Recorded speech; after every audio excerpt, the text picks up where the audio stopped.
Hey y'all, it's your girl Millie Chan. I know it's been a minute, honey, but let's get into it. Let's go. Okay, so Nike Air Force One said the dirty white is coming soon.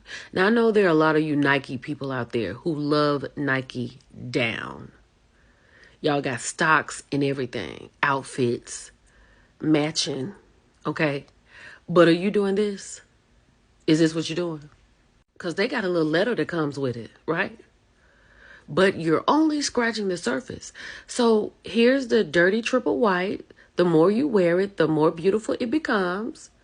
It's that simple. It's black and white. Y'all, they're even putting a toothbrush in there just in case you want to take things into your own hands. Make these Air Force Ones your own personal time machine. Dirty triple white and triple black drop on 5/7 exclusively on Sneakers US only. So, just what y'all doing. Meanwhile, Adidas, Nike, and other major shoe brands has asked the new administrator for tariff exemptions. If we're selling dirty gym shoes out off the rip, there's a lot going on, people. And Adidas, y'all need to get that tightened up because, you know, this is my judge right here. What's going on right here? Who is running the media over there at the White House? I feel like it's Weekend at Bernie's all the time. And I feel like they just have music blasting, like REM blasting in the White House as they slide from one room to the other. It is crazy. Y'all know this is Kilmer. I think that's his name, Kilmer Garcia.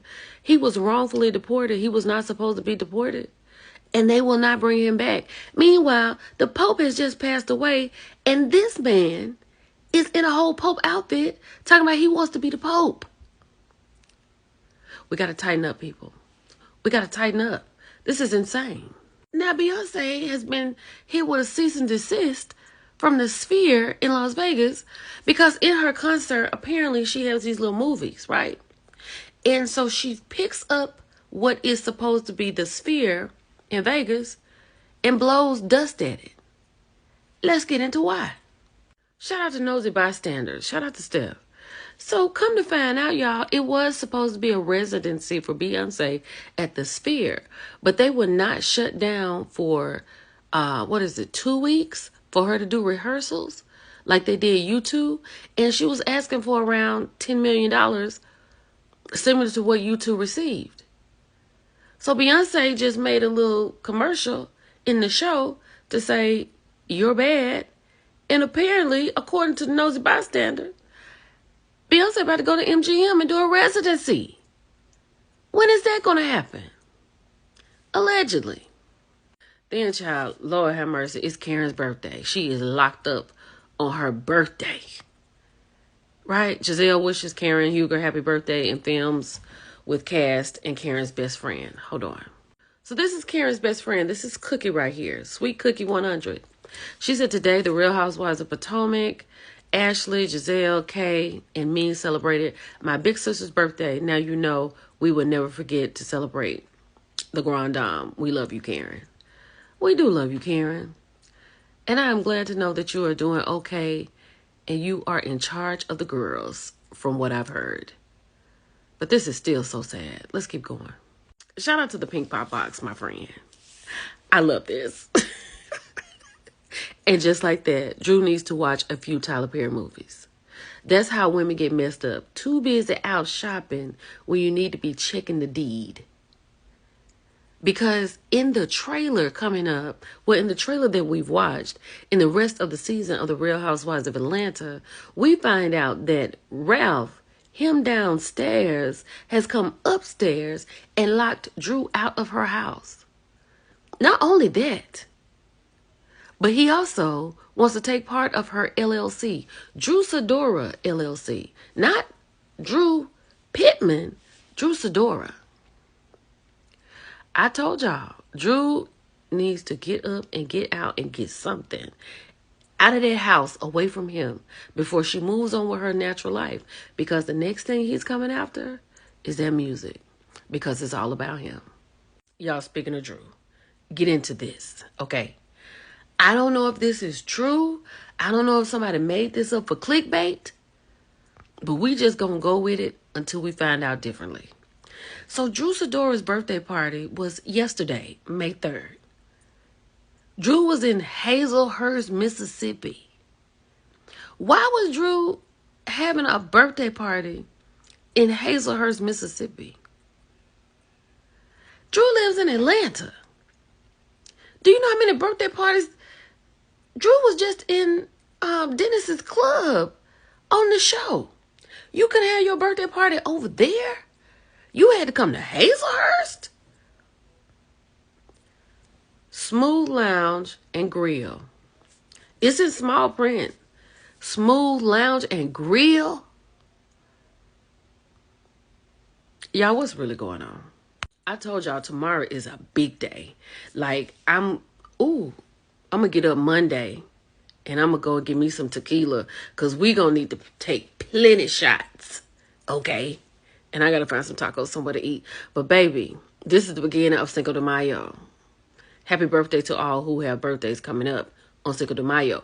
But this Diddy trial starts Monday.